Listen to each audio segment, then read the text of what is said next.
कहते हैं power sector के हवाले से द रिव्यू का ये खुसूसी सेगमेंट और खुसूसी प्रोग्राम आप देख रहे हैं। और सबसे पहले मेहमानों का आपसे मैं तारुफ करवा दूं। स्टूडियोज में हमारे साथ मौजूद हैं अली परवेज मलिक साहब, मिनिस्टर ऑफ स्टेट हैं for energy and finance. Join कर रहे हैं हमें लाहौर से गौहर एजाज साहब, जो केयर टेकर गवर्नमेंट थी उसमें काबीना के हिस्सा भी रहे और खुद भी इंडस्ट्रियलिस्ट हैं। और हमारे तीसरे मेहमान हैं अली खिजर साहब, सीनियर एनालिस्ट हैं, पाकिस्तान की मईशत को, पाकिस्तान के एनर्जी सेक्टर को बहुत अच्छी तरह से जानते हैं। तो आप तीनों मेहमानों का बहुत शुक्रिया कि आपने ज्वाइन किया। तो क्योंकि ये एक खुसूसी द रिव्यू का प्रोग्राम है तो हम कोशिश करेंगे कि इसके ऊपर एक इन डेप्थ डिस्कशन होनी चाहिए। तो पहला सवाल जो तीनों मेहमानों से, और स्टार्ट करूं मैं अली परवेज मलिक साहब से। 2 मिनट हैं तमाम हमारे मेहमानों के पास ईच के। सबसे पहले डिस्क्राइब करें कि जो हमारा इस वक्त जो एनर्जी सेक्टर है उसके क्या हालात हैं, how would you describe it? बिस्मिल्लाहिर्रहमानिर्रहीम। बहुत शुक्रिया कामरान और शबाज, आपने अपने प्रोग्राम में याद किया। देखें, मेरे ख्याल से जो एनर्जी है, ये तवानाई जिसको उर्दू में कहते हैं, ये बिल्कुल उसी तरह है जिस तरह इंसान के लिए ऑक्सीजन की अहमियत है। ये वो चीज़ है जिसके ऊपर आपकी मईशत की फाउंडेशन सेट होती है। तो अनफॉर्चुनेटली पाकिस्तान के अंदर जिस तरह से इस शोबे को हैंडल किया गया है, उसके अंदर गवर्नेंस के बेपनाह मसाइल हैं, आपके कॉन्ट्रैक्ट निगोशिएशंस के बेपनाह मसाइल हैं, उसमें एनर्जी सिक्योरिटी के बहुत मसाइल हैं, क्योंकि आपने ये सारे के सारे जो अपने तवानाई के कॉम्प्लेक्स को क्रिएट किया है, इसके अंदर इंपोर्टेड ईंधन की उसके ऊपर किया है। आपके अंदर उसके अंदर प्राइस के अंदर जो आपकी जो एनवायरमेंट है, टैरिफ रिजीम है, उसके अंदर परवर्स इंसेंटिव्स हैं। और परवर्स इंसेंटिव का मतलब यह है कि गलत बिहेवियर वो इनकरेज करते हैं। जिस तरह से आप जानते हैं कि अगर हम इंपोर्टेड गैस है उसको हम $12 $13 देने को तैयार हैं, बट अपनी लोकल एक्सप्लोरेशन के लिए हमने $1 की कीमत रखी हुई है, तो कौन वो सरमायादार होगा, बैनुल अक़वामी सरमायादार, जो पाकिस्तान का कंट्री का रिस्क भी लेगा और उसके बाद पाकिस्तान में आके एक्सप्लोरेशन करेगा? तो बेपनाह मसाइल हैं। पर अब जो मैं आपसे गुजारिश ये करूंगा कि शायद ये जो शोबा है वो उस स्टेज के ऊपर आ गया है कि जब तक आप जंगी बुनियादों के ऊपर इसकी सर्जरी नहीं करेंगे, इसके अंदर इस्लाहात नहीं करेंगे, तो शायद जो आपको जो एक मैन्युफैक्चरिंग लेड, एक एक्सपोर्ट लेड जो आपको ग्रोथ के पैराडाइम में जाना है, शायद अब उसके अंदर जा ना सके। और अगर आप मैन्युफैक्चरिंग को अपनी कंपेरेटिव नहीं बना सकते, उसको आप दुनिया के अंदर बाकी के खित्ते के ममालिक के साथ अगर उसको कंपेरेटिव नहीं बना सकते, तो आप किस तरह से वो नौकरियां क्रिएट करेंगे जो आपके अनस्किल्ड लेबर फोर्स को मुहैया करने की जरूरत है? देखिए, हम कोई सिंगापुर नहीं है, हम कोई इंग्लैंड नहीं है जिसने डेवलपमेंट के फेज से गुजर के अपने मईशत को और अपनी जो मैन पावर है उसकी स्किल लेवल्स के अंदर इस किस्म की इन्वेस्टमेंट कर ली हो कि वो सर्विसेज सेक्टर में एब्जॉर्ब हो सके।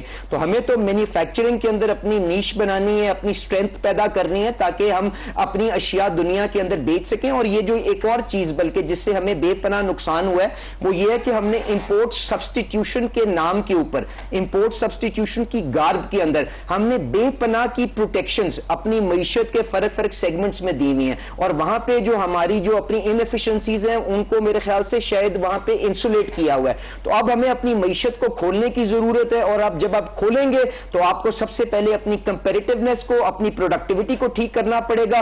और इसके लिए शायद अब हमें आगे सर्जरी की दरकार है, जो शहबाज शरीफ साहब की हुकूमत के अंदर अवैस लगारी साहब, आप जानते हैं, इस रिफॉर्म्स के एजेंडे को लीड कर रहे हैं। और जब आपका प्रोग्राम आगे चलेगा तो मैं आपको जो फर्क शोबों के अंदर, चाहे वो आपकी जनरेशन का शोबा हो, चाहे वो डिस्ट्रीब्यूशन का शोबा हो, चाहे ट्रांसमिशन हो या जनरेशन हो, मैं उन सारे शोबाजात के ऊपर क्या हुकूमत का प्लान है और किस तरह से इसको अटेंड करने की कोशिश कर रही है, मैं उसको डिटेल्स आगे जाके दे दूंगा।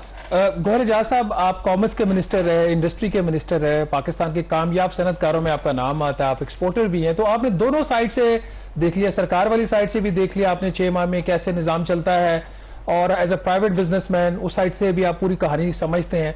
मिनिस्टर ने बड़ा ब्रीफली तमाम जो मेजर इशूज उसको टच कर दिया, जिसमें उन्होंने इंपोर्टेड ईंधन की भी बात की, very important issue, idle capacity payment भी है, वो भी आगे जाके बात होगी। आपका क्या व्यू है, आपका ओवरऑल जो आपका क्रक्स है आपकी प्रोफेशनल लाइफ का, आपकी ऑफिशियल लाइफ का, आप इस सेक्टर को आज कहां देखते हैं और ये कहां जाएगा आगे? जी, अस्सलाम वालेकुम शहबाज। मैंने अली परवेज साहब की बात सुनी, उन्होंने बड़ी खूबसूरती से जो है उसको डिफाइन किया, आज की सिचुएशन को भी और अपनी गवर्नमेंट की प्रायोरिटीज़ को भी।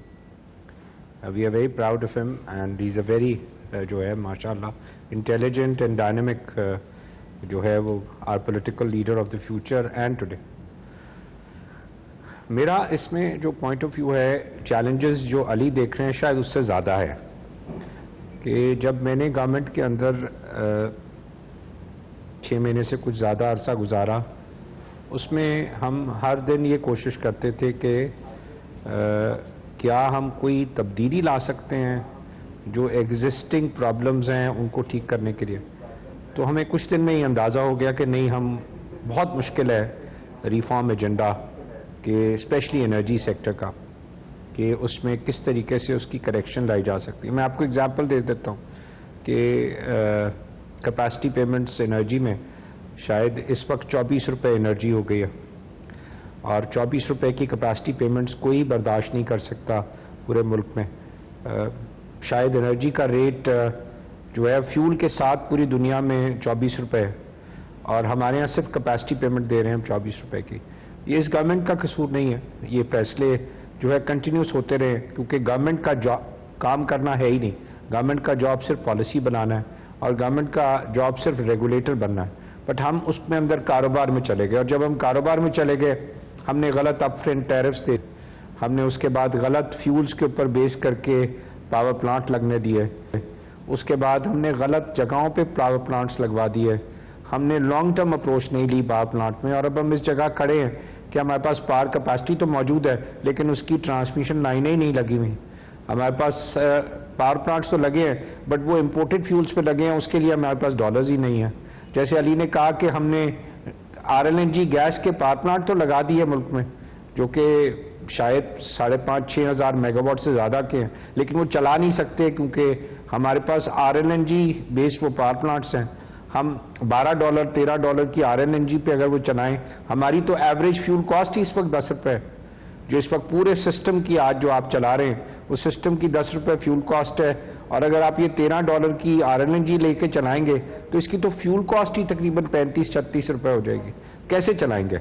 ये सारी चीज़ें जो हम उसको कंबाइन करते हैं तो उसका रिजल्ट बन रहा है इनएफिशिएंसी, जिसका रिजल्ट आ रहा है हमारी मैन्युफैक्चरिंग बेस। पिछले साल में हम जब बैठे तो हमने देखा कि एक्सपोर्ट्स जुलाई में और अगस्त के महीने में जो है वो 7 से 8% कम हो चुकी थी। हमने अपनी प्रायोरिटीज़ को देखा तो मैन्युफैक्चरिंग बेस की तो हम एक्सपोर्ट कर ही नहीं सकते थे। मैं उसका नंबर दे देता हूँ कि हमारे पास जो $16.5 बिलियन की 2023 के साल में टेक्सटाइल की एक्सपोर्ट थी, $5 बिलियन की हमारे पास एग्रीकल्चर की एक्सपोर्ट थी, और $5 बिलियन की अदर देन टेक्सटाइल की मैन्युफैक्चरिंग की थी। 26-27 बिलियन डॉलर पे हमने साल बंद किया था 23 का। तो हम 24 का जब टारगेट बना रहे थे तो मुझे कहीं नजर नहीं आ रहा था कि हम टेक्सटाइल में कोई ग्रोथ ले सकते हैं, और यही हुआ कि 16.5 के अंदर ही बंद हुई है। अदर देन टेक्सटाइल की हमने ऊपर मेहनत की कि पाकिस्तान को ब्रांड करके मार्केट करें, तो खुदा का शुक्र है हमें 3.5 बिलियन या 10% की ग्रोथ मिली other than textile and other than manufactured products. तो इसका रिजल्ट क्या है? हमारी मैन्युफैक्चरिंग की या वजह क्या है? हमारे मैन्युफैक्चरिंग की 50% मैन्युफैक्चरिंग कॉस्ट एनर्जी हो गई है। जब तक हम इसके बेसिक इश्यूज को ठीक नहीं करेंगे, और मैं ये कहता हूँ बेसिक इशू, और वो बेसिक इशू है कैपेसिटी पेमेंट, हमने इसके पर वापस जाना पड़ेगा। और साहब आप अपना कथा कलामी हो रही है क्योंकि फर्दर इस पे डिस्कस भी करेंगे, कैपेसिटी पेमेंट में भी इन डेप्थ आगे जाके बात करेंगे। अली खिजर साहब को भी डिस्कशन में शामिल करते हैं। आपने बात सुनी अली परवेज मलिक साहब की भी, गौहर एजाज साहब की भी, और जो अली परवेज मलिक साहब ने कहा कि एक्नॉलेज किया उन्होंने कि इस वक्त जो पाकिस्तान का पावर सेक्टर है हंगामी बुनियादों पर यानी कि जंगी बुनियादों पर इस इशू को हल करने की जरूरत है। अब सवाल ये है कि ये जो गवर्नमेंट है अभी जो इकदाम उन्होंने लिए हैं, डू यू थिंक कि उसमें आपको वो रिफ्लेक्शन नजर आ रही है कि वाकई this government is working on a war footing to address जो भी हमारे क्रॉनिक इश्यूज हैं पावर सेक्टर के अंदर? Thank you for having me in the show. Ali और गौहर साहब दोनों बड़े बड़े मोहतरम हैं, दोस्त हैं, सीनियर्स हैं, इनसे मैं सीखता हूँ और चीज़ें हैं। बट मेरा छोटा सा ज़रा मैं इस कॉन्वर्सेशन को आगे लेके चलता हूँ। अली ने बात की कि कंपेटिटिवनेस की बात की, उसने इम्पोर्ट सब्स्टिट्यूशन की बात की, उसने उसके अंदर जो इम्बैलेंसेस हैं उनकी बात की। तो मैं एक मिसाल उस इम्बैलेंस की भी आपको लिख के देता हूँ। गौहर ने बात की कि अभी जी कि हम $12 की LNG लेते हैं, ठीक है जी, वो LNG हम पावर प्लांट में डालते हैं, उस पावर प्लांट चलता है, उससे हम एक प्रोडक्ट बनाते हैं, उस प्रोडक्ट को जो है बेचते हैं, चाहे एक्सपोर्ट करें लोकल बेचे, फिर उस पर लोकल बेचते हैं तो GST लगता है, हर तरह का टैक्स लगता है, और कंज्यूमर को जाके वो बहुत महंगा पड़ता है। और अगर कंज्यूमर को वो बिजली मिलती है तो वो बिजली आपको, मुझे पता है शहबाज ने स्टोरी भी की है कि जो मेरे आपके घर में बिल है इस वक्त पाकिस्तान में सबसे ज्यादा बिल हमारे घरों में आएंगे, इंडस्ट्री के कमर्शियल के इससे कम आएंगे। तो ये सब कॉस्ट कोई ना कोई कंज्यूमर इवेंचुअली बेयर कर रहा होता है। अच्छा, या प्रोड्यूसर एक्सपोर्ट कंपेटिटिवनेस भी देता। यहाँ पे हम अगर देखें तो अगर एक सेक्टर है फर्टिलाइजर, उसके अंदर इस वक्त मारी की जो गैस मिल रही है वो $2 की, बाकियों को भी सस्ती मिल रही है। अब वो $2 या उससे नीचे की गैस, कहीं पे उससे थोड़ा ऊपर की गैस हम मिल रही है, वो उससे फर्टिलाइजर बनता है जो चीफ रॉ मटेरियल है, उस पर GST भी नहीं है, मतलब है जो उसमें एग्जम्पशन उसकी खत्म नहीं हुई है। तो वहां पे हम जो है सारा कुछ दे रहे हैं, मतलब हम सब कुछ उधर दे दिया, और इधर जो अर्बन है वो रूरल की साइड पे हमने उनको सब कुछ दे दिया, सब कुछ दे दिया। वहां पे मैन्युफैक्चरिंग को भी सब कुछ दे दिया, वहां पे हमने जो उसका कंज्यूमर है फार्मर, उसको भी हमने सब कुछ दे दिया, और जो अर्बन कंज्यूमर है उसके साथ से हमने सब कुछ छीन लिया। ये कहाँ की इंसाफ है? ये देखिए, पहली बात है कि आप मिनिस्टर हैं तो आप इसको देखें कि इन चीजों को बैलेंस लेके चलें। ये बैलेंस बहुत जरूरी है। That balance is still missing in the budget, that balance is still missing in the budget, जो कि टैक्सेशन रेवेन्यूज में भी बहुत जगह पे मिसिंग है, इस तरह से एनर्जी के ऊपर भी कई जगह पे मिसिंग है। इन्होंने ठीक है कुछ अच्छी चीज की है कि इंडस्ट्री का टैरिफ इन्होंने 37 रुपए पे रखा, वो 34 पे लाना चाह रहे थे, वो IMF नहीं माना, और वो स्लैब्स को उस तरह नहीं किया, लेकिन इन्होंने इसको पे भी काम किया। लेकिन इसके साथ ये देखिए कंज्यूमर का टैरिफ इन्होंने कहां से कहां ले गया।